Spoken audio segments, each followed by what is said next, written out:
ये एक सरोवर उसको दिखा। उसने सोचा कि सरोवर के किनारे जंगली पशु पानी पीने के लिए अवश्य आएंगे और मैं उनको शिकार करूँगा। और उसी सरोवर के पास में बेल का पेड़ था। उस बेल के पेड़ पर चढ़ गया और अपने साथ वो पानी पीने के लिए लेकर चला हुआ। जिस प्रकार वो ऊपर जंगल में उस पेड़ पर बैठा हुआ था और ये सोच रहा था कि जलाशय के समीप कोई न कोई जानवर अवश्य आएगा। ऐसा सोच करके वो खड़ा हो गया। मन ही मन विचार करता था कि यहाँ कोई न कोई भी पानी पीने के लिए आएगा। उसी को मार करके मैं अपने परिवार का भरण पोषण करूँगा और प्रसन्नतापूर्वक घर को जाऊँगा। एक बेल के पेड़ पर चढ़ा हुआ था, जल लेकर के साथ में बैठा हुआ था। उसके मन में केवल यही चिंता थी, जब कोई जीव आएगा अवश्य ही मैं उसका वध करूँगा और भूख प्यास हमारे परिवार वालों को मिट जाएगी। प्रतीक्षा में बैठा रहा। उस रात के पहले प्रहर में एक प्यासी हरिणी मृगी वहाँ पर आई, जो चारों तरफ देख रही थी, चकित अवस्था में थी, जोर जोर से चौकड़ी कर रही थी। ब्राह्मणों उस मृगी को देख करके व्यास को बड़ी प्रसन्नता हुई और उसने तुरंत ही उसके मारने के लिए धनुष पर बाण चढ़ाया। बाण पे चढ़ाते ही कुछ बेलपत्र जो है उस बेल के पेड़ के नीचे शिवलिंग था उस पर जा गिरे और ऊपर से जो जल पीने के लिए हुआ था वो भी जल जा करके नीचे गिरा। उस जल और बेलपत्र से भगवान शिव की प्रथम रात की पूजा हो गई, संपन्न हो गई।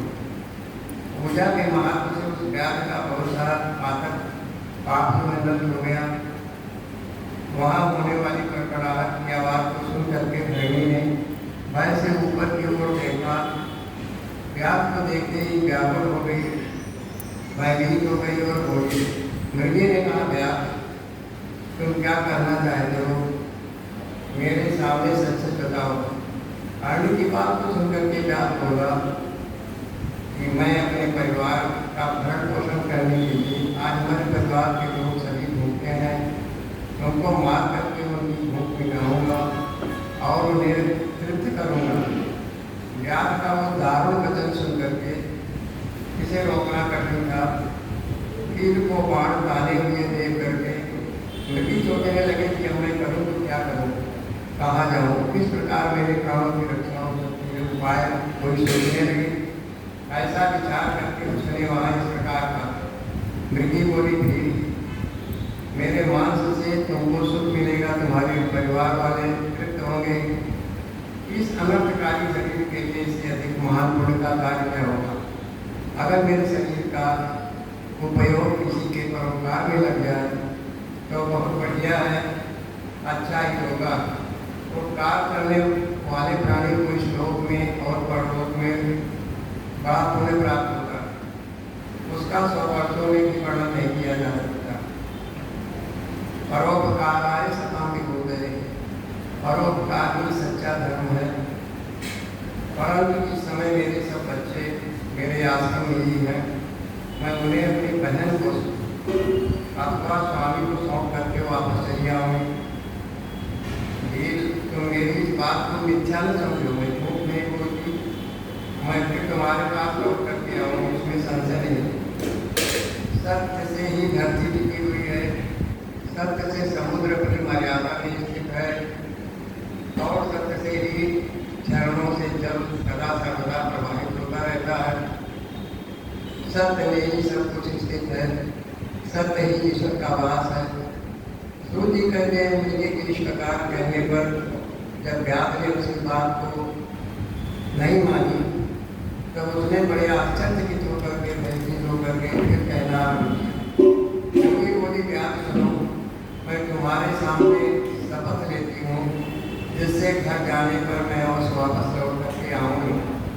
ब्राह्मण यदि वेद को बेचता है, विद्या को बेचता है, तीनों काल संध्या नहीं करता और उसे जो जो पाप लगता है, पति की आज्ञा का उल्लंघन करने वाली स्त्री को जो पाप लगता है और स्वेच्छाचारिणी बन करके घूमती है, जिस पाप से वो ग्रसित होती है, जो पाप उसको लगता है, किए हुए उपकार को जो नहीं मानता, किसी के किए हुए उपकार को जो नहीं मानता, उसको पितरनी कहते हैं, एहसान फरामोश कहते हैं। दूसरों से द्रोह करने वाला, बिना किसी कारण के जो दूसरों की ईर्ष्या करता है, धर्म को लांघने वाला, धर्म का उल्लंघन करने वाला, विश्वासघात करने वाला, छल करने वाले लोगों को जो पाप लगता है, उसी पाप से मैं भी लिप्त हो जाऊँ यदि मैं लौट करके यहाँ लाऊँ।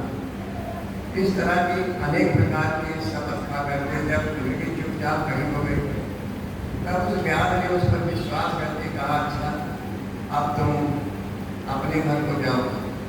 तब तो उनकी प्रसन्नता के साथ सरोवर में पानी पी करके अपने गंतव्य स्थान, अपने आश्रम को चली।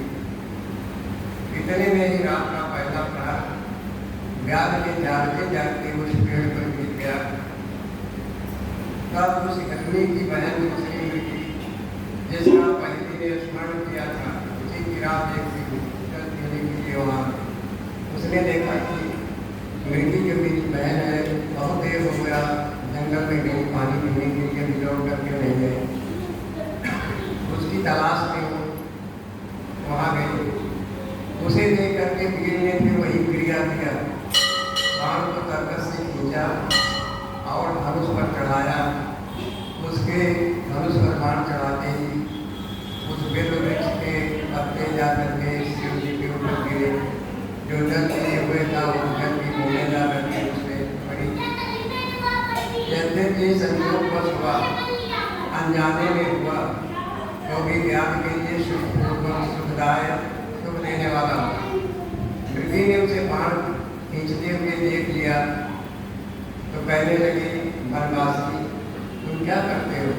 याद ने पूर्वक उत्तर दिया, मैं अपने भूखे कुटुंब का भरण पोषण करने के लिए, उनको आहार देने के लिए मैं तुम्हारा बहुत करूँगा, इसलिए मैंने तरकस पर बाण चढ़ाया, उस पर बाण चढ़ाया, मैं उसे तुम्हें मारूंगा। ऐसा सुनकर के मुझे बोली। मृगी ने कहा, यार मेरी बात को सुनो, मैं तो आज धन्य हो गई, मेरी खुशी का ठिकाना नहीं है, मेरा देह धारण सफल हो गया, क्योंकि इस अनित्य शरीर के द्वारा उपकार हो जाएगा।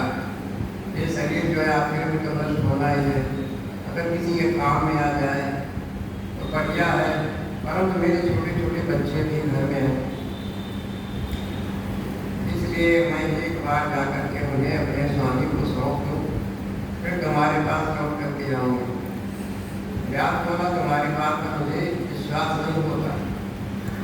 अभी अभी एक मृगी आई थी, उसने भी ऐसे ही झूठ बोल करके वापस चली गई। ये सुन करके वो हरणी भगवान विष्णु की शपथ खाती और कहती है, व्यास मैं जो कुछ कहती हूँ उसे सुनो, यदि मैं लौट करके ना आऊँ तो जितना भी थोड़ा मैंने अपने जीवन में किया है सब आ जाऊँ, क्योंकि जो वचन दे करके उसका पालन नहीं करते हैं तो अपने पुण्य को हार जाते हैं। जो पुरुष अपनी विवाहिता स्त्री को त्याग करके दूसरी के पास जाता है, वैदिक धर्म का, वेद के सिद्धांतों का उल्लंघन करता है, कपोल कल्पित आडंबर से धर्म का पालन करता है, भगवान विष्णु का भक्त करके सबकी निंदा करता है, माता पिता के निधन तिथि को श्राद्ध नहीं करता, आज न करके उसे सोना ही पिता देता, मन में संताप का अनुभव करके अपने दिए वचन को पूरा करता है। ऐसे लोगों को जो पाप लगता है वही मुझे भी लगे, यदि मैं लौट करके ना हो। सूर्य जी कहते हैं, उसके ऐसा कहने पर व्यास ने उस मृगी को कहा, तुम भी जाओ। मृगी जल पी करके प्रसन्नता पूर्वक चलती कूदती अपने आश्रम पर गई। इतने में ही रात का दूसरा प्रहर व्यास ने उस वृक्ष पर जागते जागते दिख गया। इसी समय तीसरा प्रहर प्रारंभ हो जाने के बाद मृगी के लौटने में बड़ा विलम्ब हुआ। तब हिरण जो है उसकी खोज में निकला, वो वहाँ चली गई, खोज करने लगा। इतने में ही उसने जल के मार्ग में एक हिरण को देखा, व्याध वृक्ष पर बैठा हुआ। जैसे हिरण को देखा और पानी पीने के लिए सरोवर में आया, ये तो बड़ा हितपुरुष है। उसे देख करके वनवासी को बड़ा हर्ष हुआ और वो धनुष पर बाण चढ़ा करके उसे मारने के लिए तत्पर हो गए। ऐसा करते समय उसके प्रारब्ध बस व्याध के कुछ जल और पत्र जो है पुनः उस शिवलिंग पर जाकर के गिरे। उससे उसके सौभाग्य से भगवान शिव की तीसरे प्राप्त की पूजा जाने अनजाने में हो गई। इसी तरह भगवान ने उस पर अपनी दया दिखाई।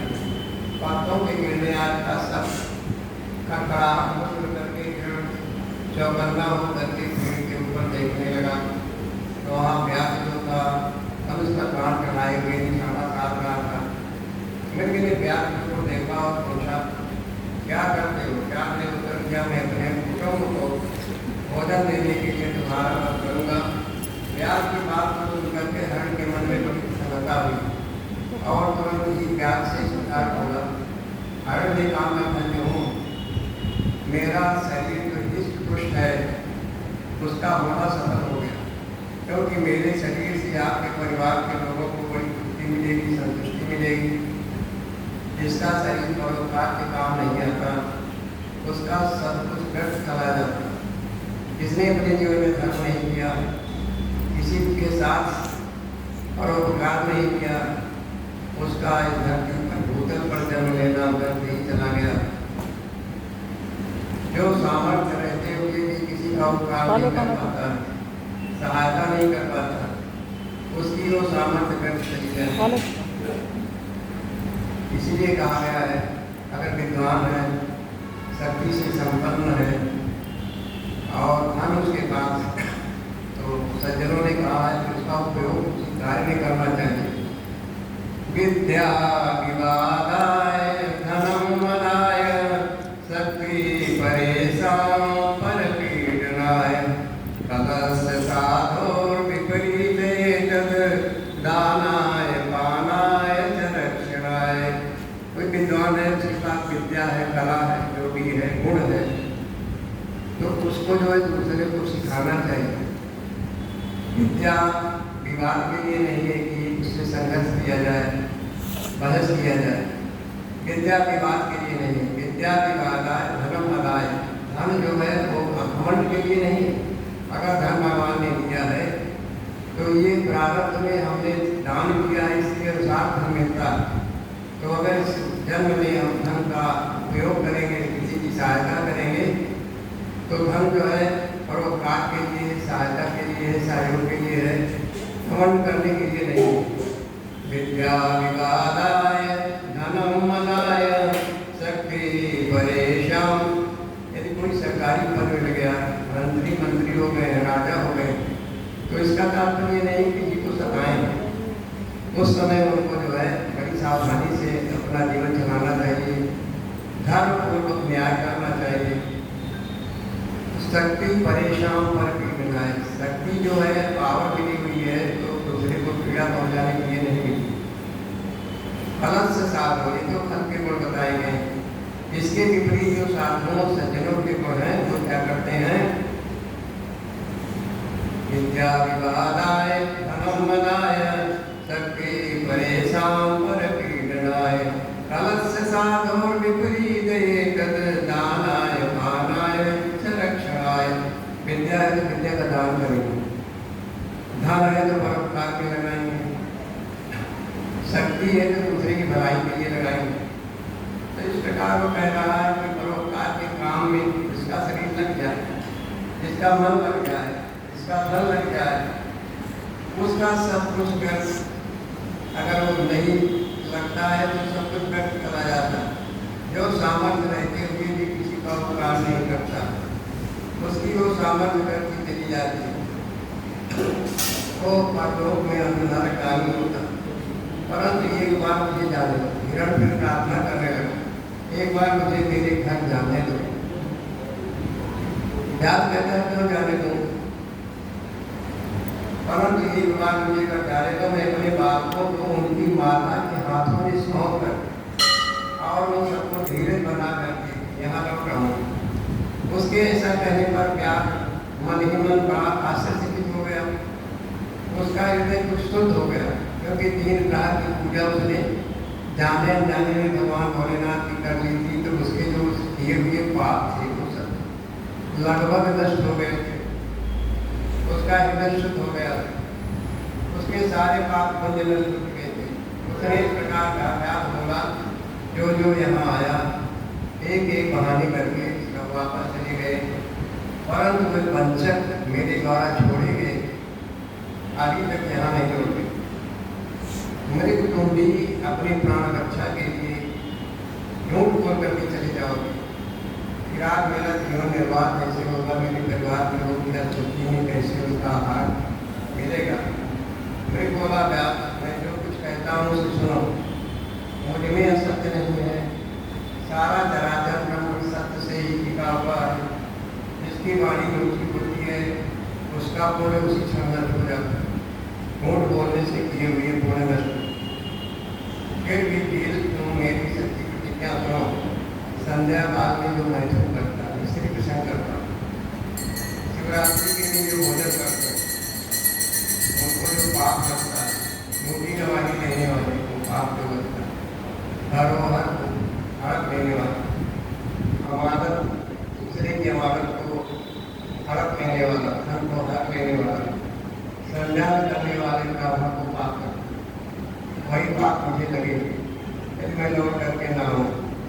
जिसके मुख से कभी सुख का नाम नहीं निकलता, जो सामर्थ्य रहते हुए भी थोड़ा सा भी धन दान नहीं देता, पर्व के दिन श्री भक्त होता, अपक्ष रक्षण करता, जो नहीं खाने और वस्तु है आहार है उसको भी खाता है, शिव की पूजा किए बिना और भस्म लगाए बिना, शिव की पूजा के बिना जो भोजन कर लेता, इन सबका पाप मुझे लग जाए, इनमें लौट करके ना हो। तो जी कहते हैं उसी बात को सुन करके व्यास ने कहा जाओ लेकिन सीख रहा। व्यास के ऐसा करने पर भी पानी पी करके चला गया। वह सब अपने आश्रम से इकट्ठा हुए, तीनों ही प्रतिज्ञा से लगे हुए थे, वापस आने का वादा करते, आपस में एक दूसरे के वृत्तांत को भली बात सुन करके सत्य के बंधन में बंधे हुए उन सब ने यही निश्चय किया कि मैंने जो वादा किया उसको पूरा करना चाहिए, वहाँ बस जाना चाहिए। इस निश्चय के बाद महाबालकों को आश्वासन दे करके सब के सब जाने के लिए तैयार हो गए। उस समय जेठी में थी जो सबसे बड़ी थी, वहाँ अपने स्वामी से कहा उसने, आपके बिना यहाँ बालकों का भरण पोषण नहीं हो पाएगा। प्रभु मैंने ही वहाँ पहले जाने की प्रतिज्ञा करके मैं आई हूँ और इसलिए केवल मुझको जाना है, आप लोगों ने चाहिए आप दोनों यहीं रहें। उसकी एक बात सुन करके छोटी मेरी बोली जो उसकी देवरानी थी, बहन मैं तो तुम्हारी सेविका हूँ, इसलिए आज मैं यही आपके पास जाती यही रुको। ये सुन करके भी बोला मैं वहाँ जाता हूँ, तुम दोनों यहाँ रहो, क्योंकि शिशुओं का पालन पोषण जो है बच्चों का वो माँ के अतिरिक्त किसी से संभव नहीं है। स्वामी की बात सुन करके दोनों बेटियों ने धर्म की दृष्टि से ये बात कही कि तुम चले जाओगे, तुम्हारी मृत्यु हो जाएगी तो हम विधवा होकर के जीवन जिएंगे, ये तो कभी हो ही नहीं सकता। प्रेम पूर्वक हुई, प्रभुपति के बिना स्त्रियों को धिक्कार है। तब वो सबने अपने बच्चों को सांत्वना दे करके उन्हें पड़ोसियों के हाथ में सौंप करके शीघ्र ही अपने स्थान को, उस गंतव्य स्थान को जहाँ पर व्यास था वहाँ पर कर दी, जहाँ वो व्यास श्रोमण की प्रतीक्षा में बैठा हुआ। उन्हें जाते देख के सब ऐसे बच्चे पीछे पीछे लग गए। उन्होंने निश्चय कर दिया कि माता पिता का जो हाथ होगा, जो गति होगी वही हमारी होगी। उन सबको एक साथ आया देख करके व्यास को बड़ी प्रसन्नता उसने धनुष पर बाण रखा। उस समय पुनः जल और बेलपत्र के गिरने से शिवलिंग पर चौथी प्राग जब संपन्न हो गई, उस समय व्यास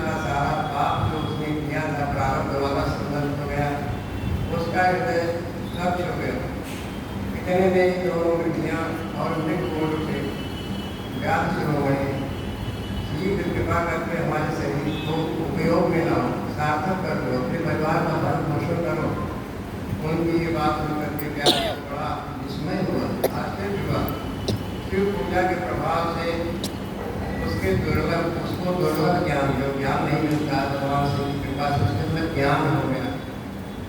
उसने सोचा ये मृगहीन वस्तु है, इनके अंदर ज्ञान नहीं है, फिर भी ये अपने वचन निभाने के लिए मेरे पास आए हैं। ये परम आदरणीय है, क्योंकि अपने शरीर से ही परोपकार में लगे हुए हैं। तन मन धन किसी प्रकार से भगवान की सेवा हो, परोपकार तो वो जीवन धन है। मैंने इस समय मनुष्य को पा करके किस पुरुषार्थ का साधन किया, जीवन में हत्या करता रहा, मारता रहा, दूसरे के शरीर को पीड़ा देकर अपने शरीर को पालन पोषित किया, प्रतिदिन अनेक प्रकार के पाप करके अपने कुटुंब का पालन पोषण करता रहा। आए ऐसे पाप करके मेरी क्या गति होगी, अथवा मैं किस गति में किस नर्क को प्राप्त होगा। मैंने जन्म से लेकर के आज तक जो पाप किया है उसका इस समय मुझे स्मरण हो रहा, ज्ञान हो रहा। मेरे जीवन को धिक्कार इस कारण मन से प्रायश्चित करता हुआ अपने को धिक्कारने लगा। अपने प्राण को रोक दिया और कहा, श्रेष्ठ विभो तुम जाओ, तुम्हारा जीवन धन्य है। व्यास के ऐसा कहने पर भगवान शंकर तत्काल प्रसन्न हो गए। उन्होंने व्यास को सम्मानित एवं पूजित स्वरूप का वहीं पर दर्शन कराया। कृपा पूर्वक उसके शरीर का स्पर्श करके बड़े प्रेम से कहा, भगवान भोलेनाथ ने जीव के शरीर को स्पर्श किया और कहा कि मैं तुम्हारे व्रत से प्रसन्न हुआ। तुमने 4 प्रकार की पूजा की, तुमने अनजाने में पूजा की, आपका जो ये कार्य है पूरा हुआ, जीवन मुक्त हो गया और मैंने सब कुछ पा लिया, ज्ञान ने कहा। इस प्रकार कहता हुआ उनके चरणों के आगे भोलेनाथ जी गिर पड़ा। उसके भाव को देख करके हर तत्व भगवान सुमन ही में बड़े प्रसन्न हुए और उसे वो नाम देकर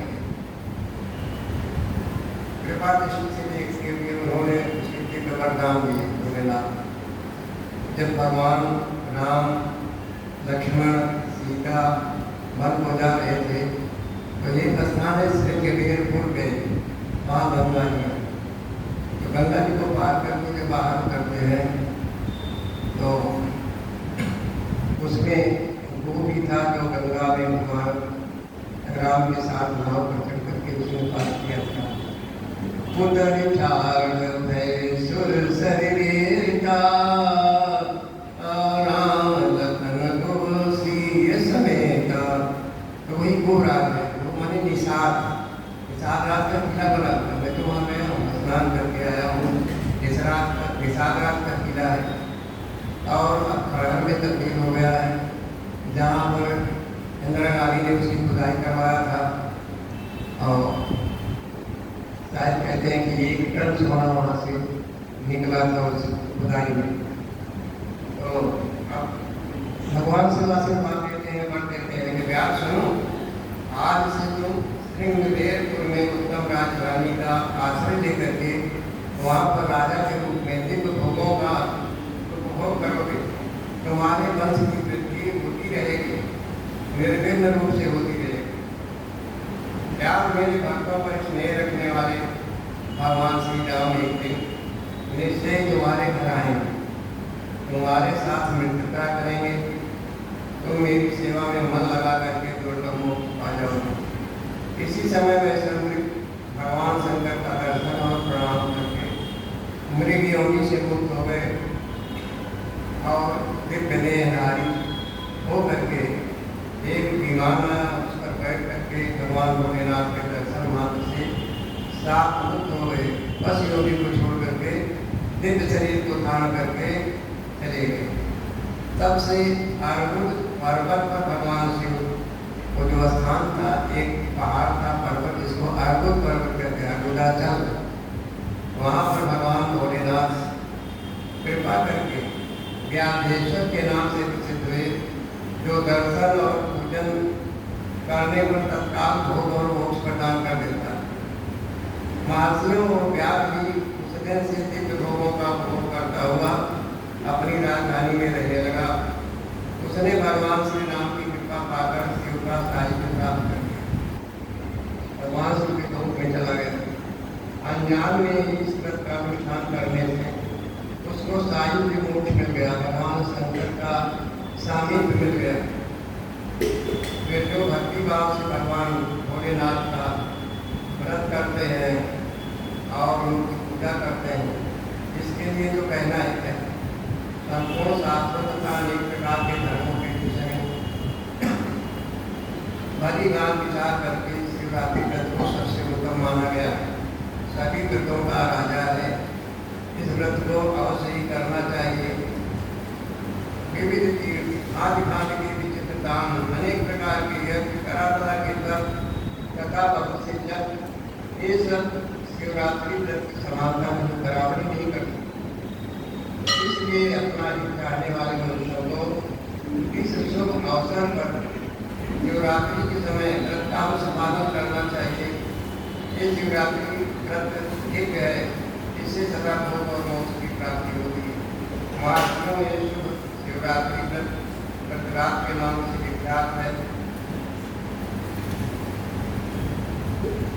ऋषियों ने पूछा कि आपने बारंबार मुक्ति का नाम लिया, यहाँ मुक्ति मिलने पर क्या होता है? मुक्ति है क्या?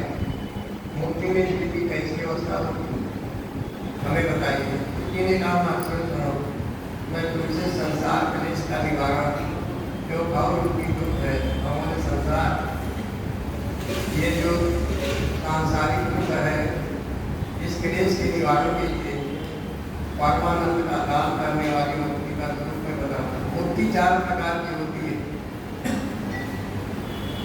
एक होती है साधुक्या, एक होती है साधुक्या, एक होती है सानिध्या, चौथी होती है साहित्या।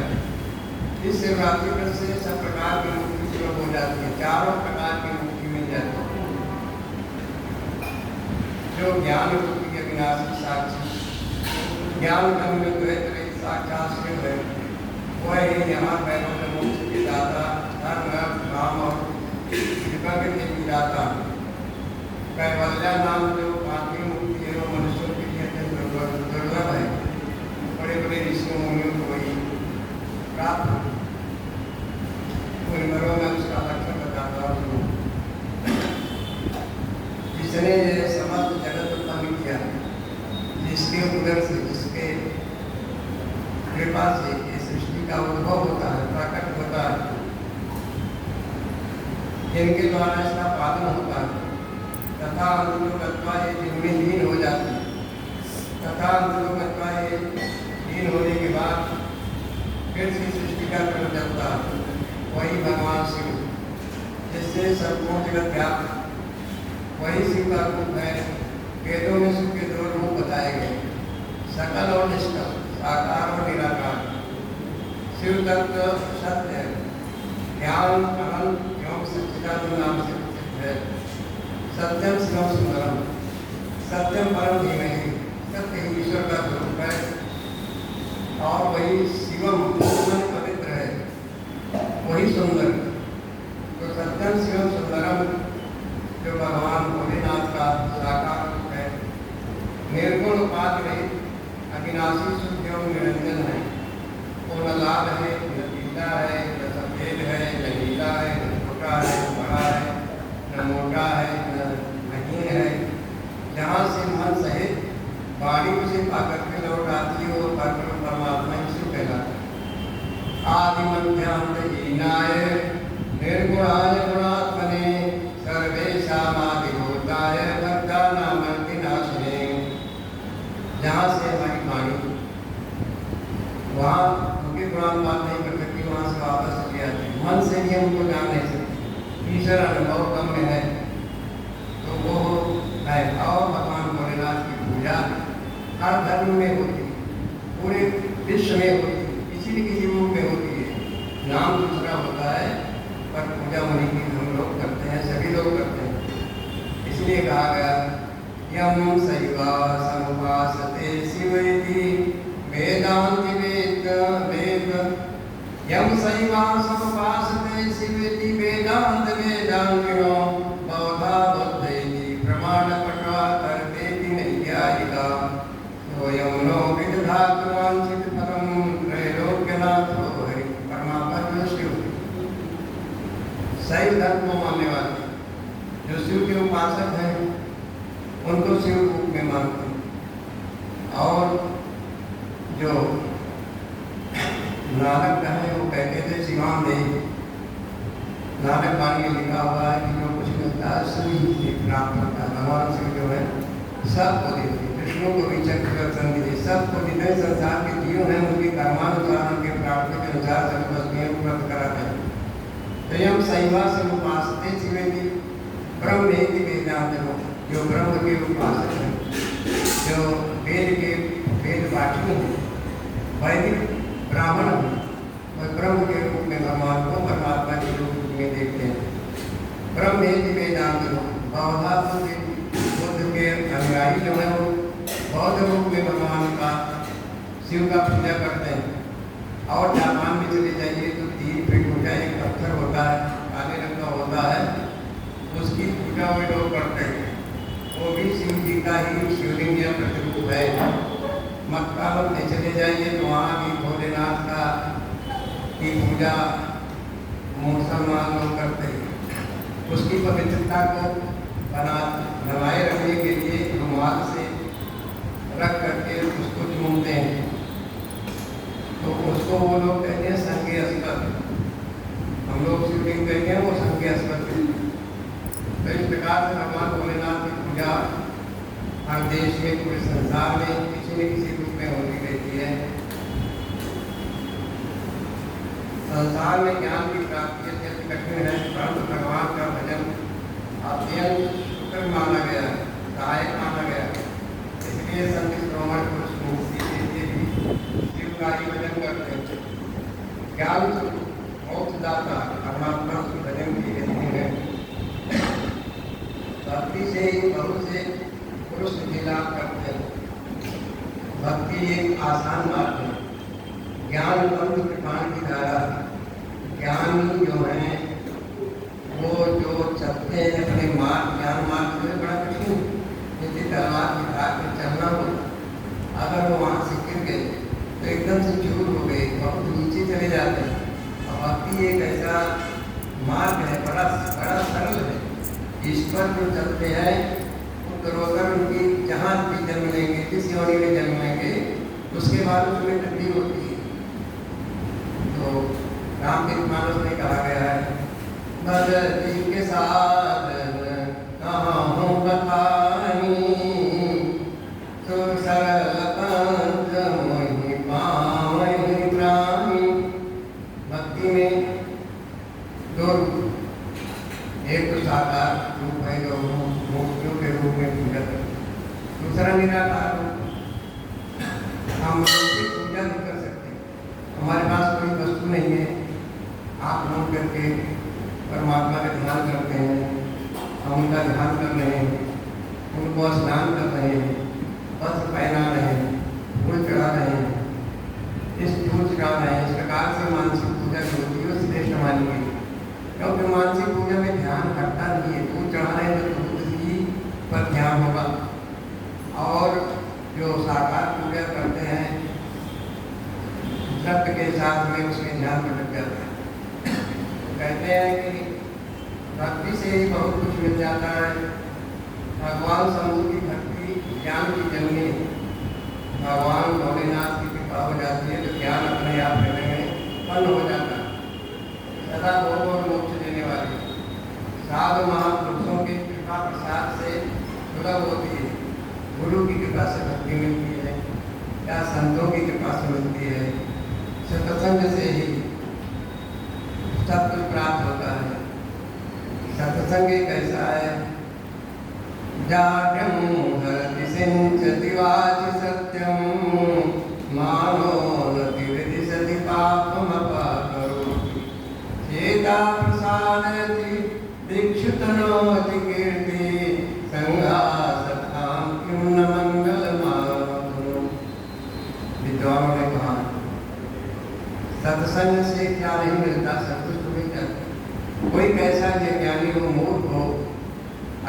सत्संग में जाने लगे तो उसके अंदर एक चेतना जागृत हो जाती है, भक्ति से जुड़ जाता है और सत्संग में बार बार जाने से उसके अंदर बोलने की क्षमता आ जाती है, वाक्पटुता आ जाती है।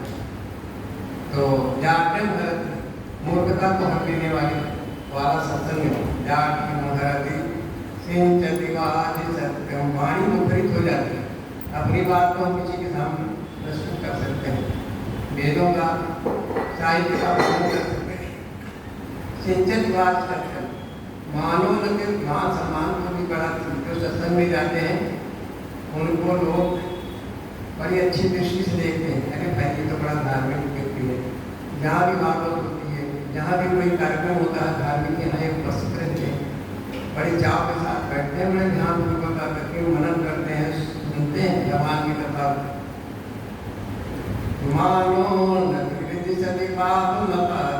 वो शक्ति अगर आ जाए, आध्यात्मिक शक्ति आपके अंदर आ गई तो आपका यश भी फैलेगा चारों तरफ। संगा समान चिन्ह मंगल मात्र, सज्जनों का साथ जो है, कौन सा ऐसा मंगल है जो नहीं दे सकता, यानी सत्संग से सब कुछ मिलता है। सठ सुधरहि सत्संगति पाई, पारस तरस बुधातु सुहाई। पारस पत्थर जो है उसके अंदर एक वो अपने जैसा बना देते हैं। लोहे का लोहा एक उदाहरण होता है, उठाने में भी भारी है, लेकिन अगर पारस का संपर्क हो जाता है तो उसकी जो गुरुता है वजन में वो भी कम हो जाएगा, उसका भाव बढ़ जाएगा, उसके अंदर जो है दिव्य स्वरूप प्रकट हो जाएगा। उसी प्रकार से सत्संग में जो जाते हैं वहाँ पर उनको ज्ञान प्राप्त होता है और उनकी बुद्धि निर्मल हो जाती है, भगवान का सामीप्य प्राप्त होता है। उत्तम प्रेम का उसका लक्षण है, जब प्रेम हृदय में जय घट प्रेम संचरई, सो घट ज्ञान मसान, अजय से खाल लोहार की, सांस लेत बिनु ज्ञान। जिसके हृदय में प्रेम नहीं है, क्योंकि कहा गया कि प्रेम जगत का सार और कोई सार नहीं। प्रेम से ही परिवार में सुख समृद्धि आती है, सद्भावना का उदय होता है, धर्म की प्रगति की गति है।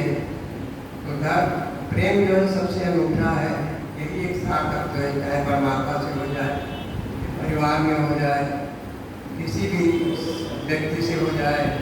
तो प्रेम जो है, प्रेम का अंकुर जो है वो हृदय में प्रकट होने लगता है।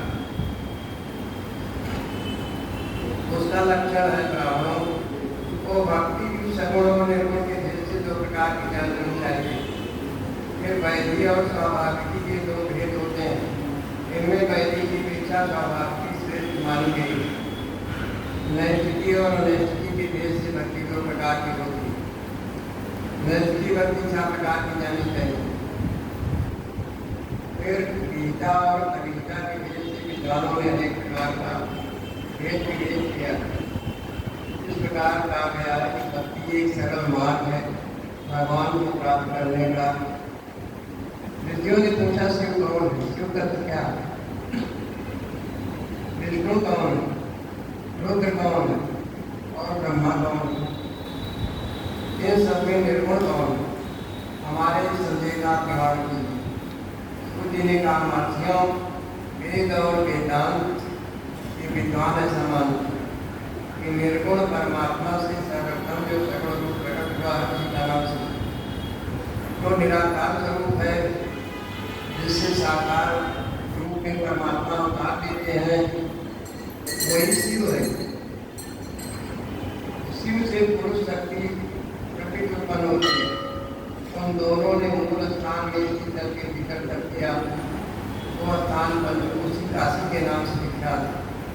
काशी जो है मुक्तिदायिनी नगरी है, जो भगवान शिव को अत्यंत प्रिय है। ये जल संपूर्ण विश्व में व्याप्त था।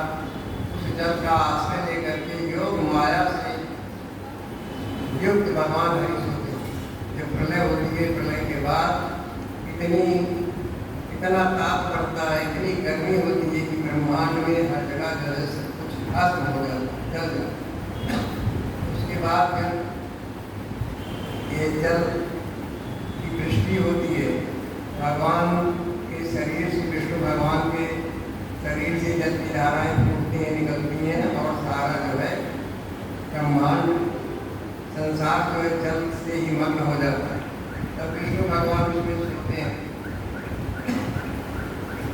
लाल काट से जल अयन माने निवास स्थान, जिसका जल में निवास स्थान हो उन्हीं को नारायण कहते हैं।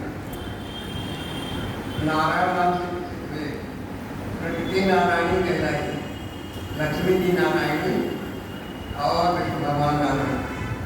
नारायण के नाम कमल से जिनकी उत्पत्ति होती है तो ब्रह्मा कहला। ब्रह्मा ने तपस्या करके जिनका साक्षात्कार किया उन्हें विष्णु कहा गया। ब्रह्मा और विष्णु के विवाद को शांत करने के लिए निर्गुण शिव रूप में जो रूप प्रकट किया, जो एक स्तंभ के रूप में आए बीच में, उसका नाम महादेव। उन्होंने कहा मैं शंभु ब्रह्मा जी के ललाट से प्रकट होऊंगा, ब्रह्मा जी के मस्तक से रुद्र की उत्पत्ति होगी। इस कथन के अनुसार समस्त लोगों पर अनुग्रह करने के लिए ब्रह्मा जी के ललाट से प्रकट होकर के जो हुए उनका नाम रुद्र हुआ। इस प्रकार रूप रहित परमात्मा सबके चिंतन का विषय। रूप रहित का मतलब बिनु पग चले सुने बिनु काना कर बिनु कर्म करे विधि नाना। भगवान के हाथ नहीं है, पैर नहीं है, लेकिन क्रियाएं सब उनके इशारे पे होती, संकेत से होती हैं। जब भगवान का चतुर्भुजी रूप भगवान श्री राम का प्रकट हुआ और सन्ना ने देखा उस विचित्र रूप को, मग्न हो गई। बाद में प्रार्थना करने लगी कि आप साधारण शिशु के पास हो जाइए, बालक के रूप में आ जाइए। मुझे बोध हो गया कि मैंने जो तपस्या की थी वो तपस्या सफल हुई है, मन चतुर्भुज के रूप में। तो भगवान साधारण बालक के रूप में आ गए, रोना प्रारंभ कर दिया। अब उन्होंने अपनी लीला दिखाना प्रारंभ किया। जब वो रसोई में गई तो रसोई में भगवान श्री राम थे, पालने पर देखा तो पालने में सोए हुए थे। तो यहाँ वहाँ कोई बालक देखा, मति भ्रम हो सकल से मति भ्रम हो गई। अरे ये तो मैंने अभी इसको पालने में सुलाया था, आए तो रसोई में है, ये क्या है? तो इसका तात्पर्य हुआ कि बिना पग चले, बिना बैठे यहाँ वहाँ जहाँ देखो परमात्मा दोनों जगह पर है। सुने बिन गाना, इसका उदाहरण रामचरितमानस में है। बिना कान के कैसे सुन लेते हैं? जब बाली और सुग्रीव की आपस में लड़ाई हुई तो लड़ाई होनी थी, तो बाली की पत्नी तारा ने कहा कि दोनों पति जी नहीं मिलो सुग्रीवा, तेज बंधु तेज बल सिंहा, ओस वेश सुत लक्ष्मण रामा, कालम जीत सकहि संग्राम। वहाँ तो राम थे, हाथ में बाली का अवतार। लेकिन भगवान क्या कहें, बाली को मार से मारा, जब आहत होकर के गिरा हुआ छाया अवस्था में।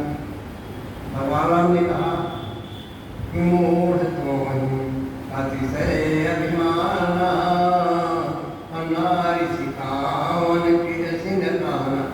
तुम्हारी पत्नी तारा ने तुमको समझाया, उनसे बैर मत करो, सुग्रीव के साथ में मिला हुआ परम बलशाली है।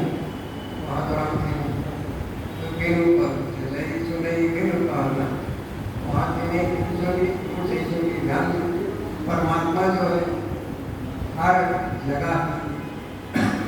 जगह व्याप्त है, सब कुछ सुनता है, सब कुछ जानता है।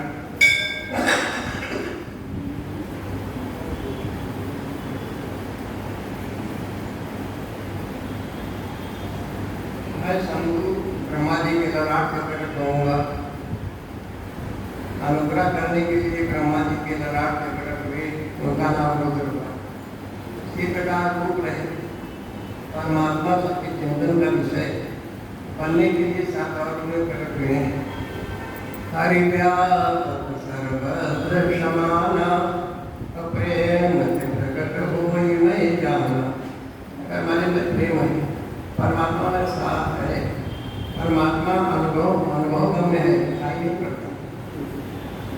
साकार को किसी विशेष परिस्थिति में भगवानों का जीते हैं। जैसे सोना है और उसके आभूषण में नहीं है, सोने के रूप का समान। सोने का कई रूप होता है, कहीं कंगन बना हुआ, कहीं छेद बनी हुई, कहीं बिंदी बनी हुई, लेकिन वास्तव में सोना। उसी तरीके से संसार में जितने भी जीव हैं, जितने भी प्राणी हैं, सबके अंदर परमात्मा का निवास है। आत्मा में ईश्वर है, क्योंकि बिना उसके कोई भी रूप, कोई भी जीव, कोई भी प्राणी ऐसे नहीं रह सकता।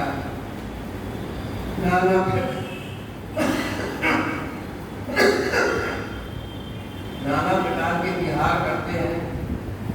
भयानक पराक्रमी रुद्र सर्वदा के रूप में है। भगवान भोलेनाथ और रुद्र ये समान है, शक्ति में समान है, रूप में समान है। भक्तों के कार्य की सिद्धि के लिए विष्णु और ब्रह्मा की सहायता के लिए प्रकट हुए। अन्य जो देवता जिस क्रम से प्रकट हुए हैं उसी क्रम से जय को प्राप्त होते हैं। परंतु रुद्र देव का लय नहीं होता, उनका विनाश नहीं होता, तो शाश्वत जो है इस ब्रह्मांड में सदा सबका निवास। परंतु रुद्र में मिलकर लय को नहीं प्राप्त होता। ज्ञान एक प्रकार का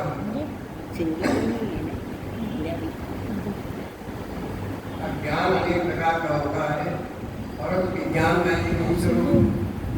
ज्ञान का तात्पर्य जैसे रस्सी में सांप दिखाई दे, प्रकाश नहीं है तो रस्सी में सांप दिखाई देगा, मान लेंगे कि सांप है, हम उछल कूद के वहाँ से हट जाते हैं। जब ज्ञान होगा, जब आप प्रकाश से देखेंगे तो वही रस्सी नजर आएगी। इसलिए ज्ञान में जो भेद है वो यही है। सृष्टि के पूर्व भी शिव की सत्ता बताई गई, सृष्टि के मध्य में भी शिव विराज रहे हैं, सृष्टि के अंत में भी शिव रहते हैं, और जब सब कुछ शून्यता में परिणित हो जाता है, सब कुछ ब्रह्मांड में नष्ट हो जाता है, तब भी शिव रहते हैं। शिव को ही चतुर्मुख कहा गया। वही शिव शक्तिमान होने के कारण सगुण जानने योग्य है। निर्गुण के भेद से दो प्रकार के कृष्ण भगवान विष्णु को संपूर्ण सनातन, अनेक वर्ण, अनेक मात्रा तथा अपना ध्यान और पूजन किए।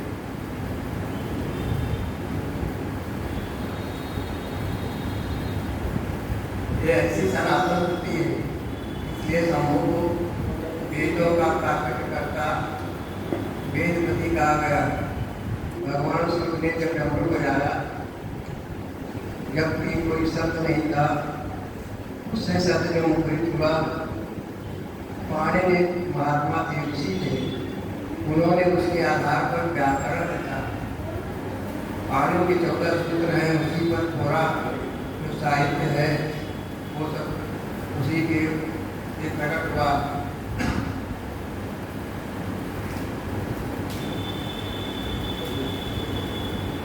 का एक प्रश्न करके पौराणिक शिरोमणि जी ने भगवान शिव के चरणारविंदों का चिंतन करके उनसे कहा, मैंने इस ज्ञान को जैसे सुना उसे बता रहा हूँ, तुम सब लोग सुनो। वो अत्यंत गोपनीय है, परम मुख्य स्वरूप है। ब्रह्मा, नारद, सरकार, मुनि, व्यास तथा कपिल, इनके समाज में इन लोगों ने निश्चय करके ज्ञान का जो स्वरूप बताया है, उसी को यथार्थ ज्ञान समझना चाहिए। जो ये ब्रह्मांड दिखाई दे रहा है, जो कुछ दिखाई देता है, वो सब शिव है, शिवमय। शंकर भगवान